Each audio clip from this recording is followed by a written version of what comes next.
music band Micmacs, and I've been making hand drums since 2009.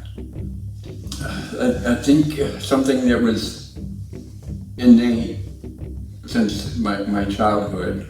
I just didn't know it at the time, or I didn't fully realize it until I came back to my people, and I really I tried learning to drum at the big drum with the guys, and I couldn't keep the beat. And found that I'm a different drummer, I guess, and so I've always gone out to do things by myself. A friend was talking about making or doing drum making workshops, and I told her I can make frames for you, and that's where it started.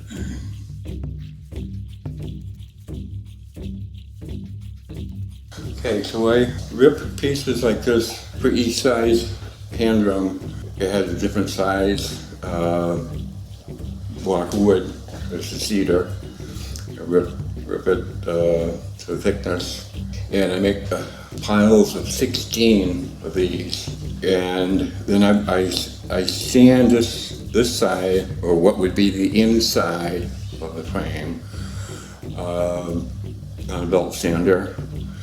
And because you have to have a smooth surface to do the wood burning for the logo,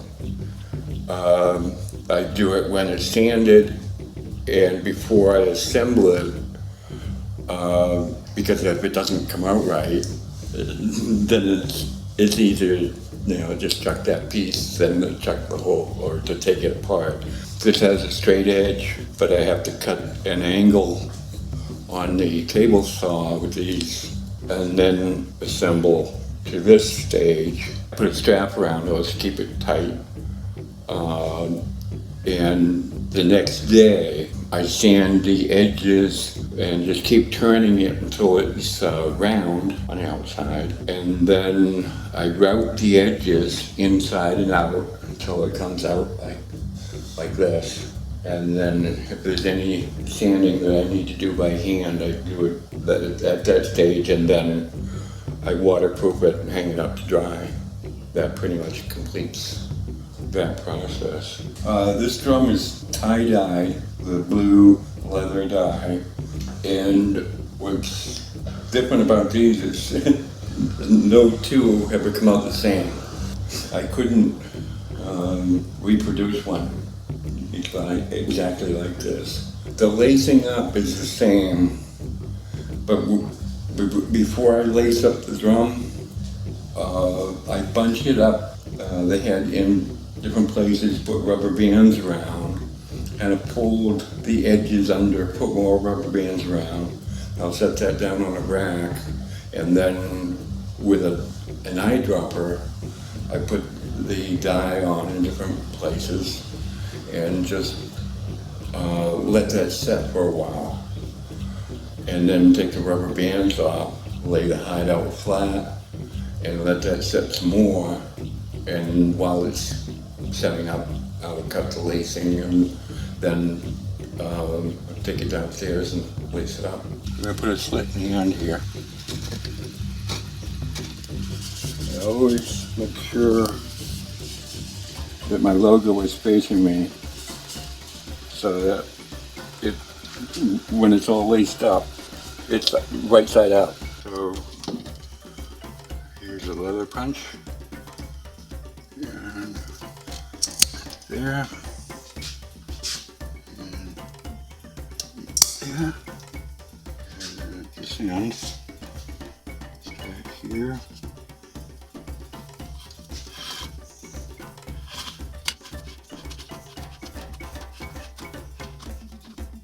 And back through here.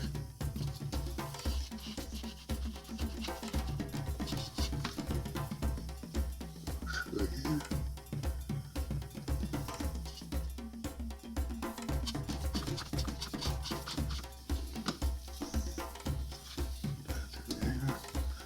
Kind of develop my own style of lacing. Not everybody does it the same. Be a little bit hot.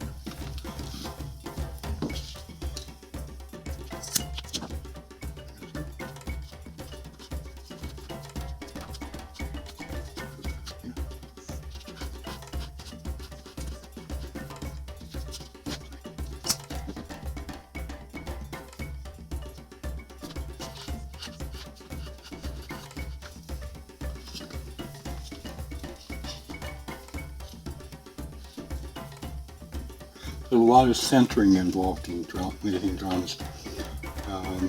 Always coming back to center. Good spiritual practice. Right, let's turn this.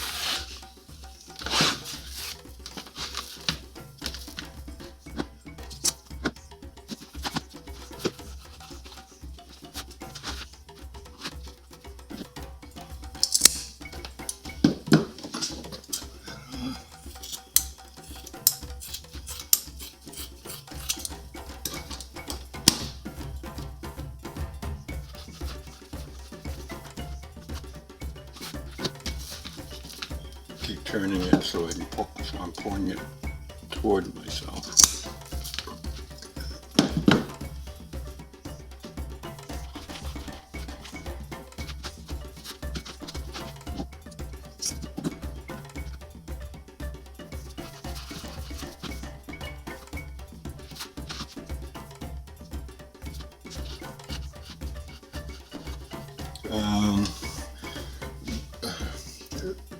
An elder I learned from laces up with 13 laces, and I've watched him and I've watched someone else do it, and that's that's not the way I want to do it.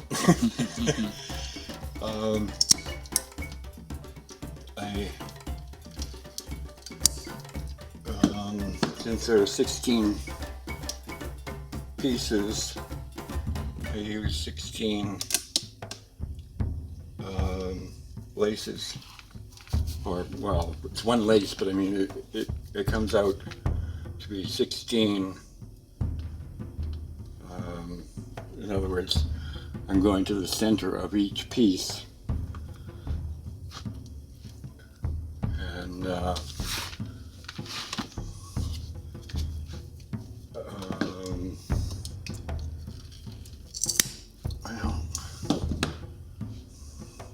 it's just my own style, I guess.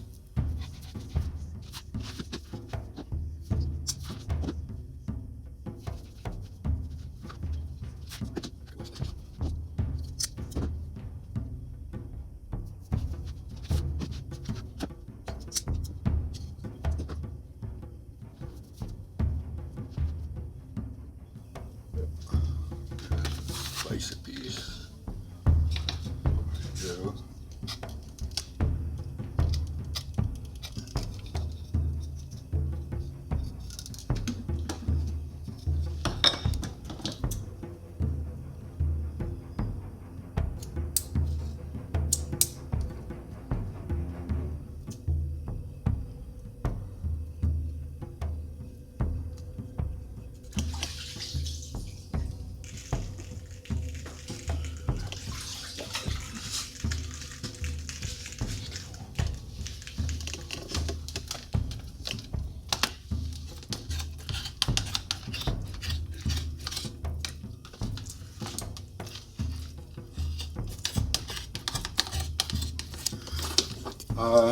I started out there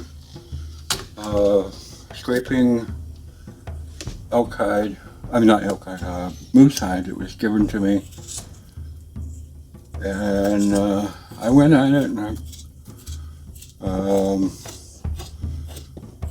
after the third one the smell got to me, and I almost gave up making drums. And then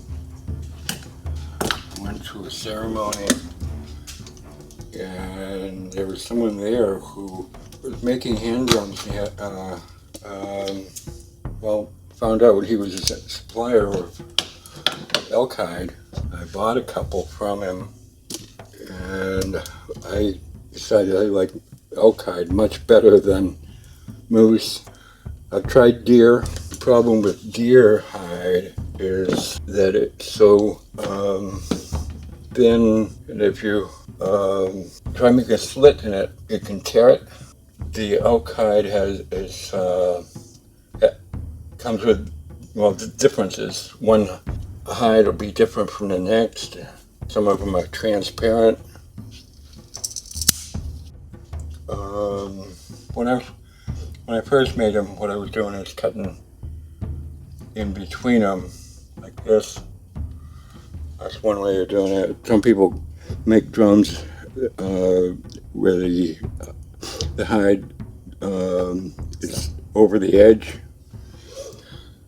but a drum maker, an elder, told me that the hide should come over the edge because the lacing is, you want the lacing pulling on the hide and not on the frame.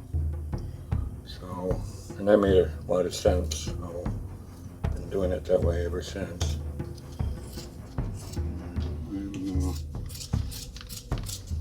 This is what actually,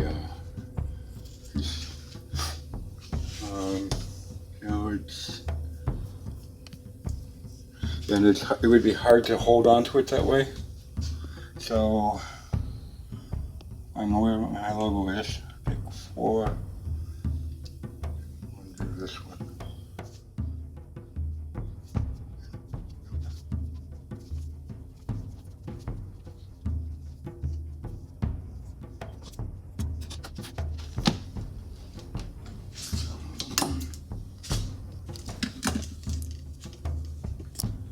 I always count 1, 2, 3, 4.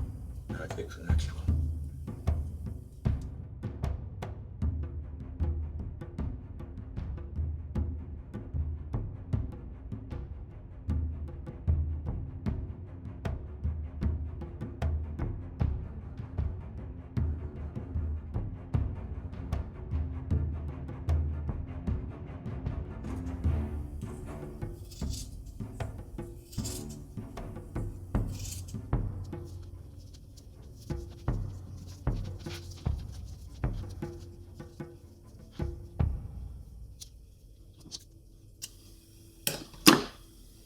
Alright, this finished drum.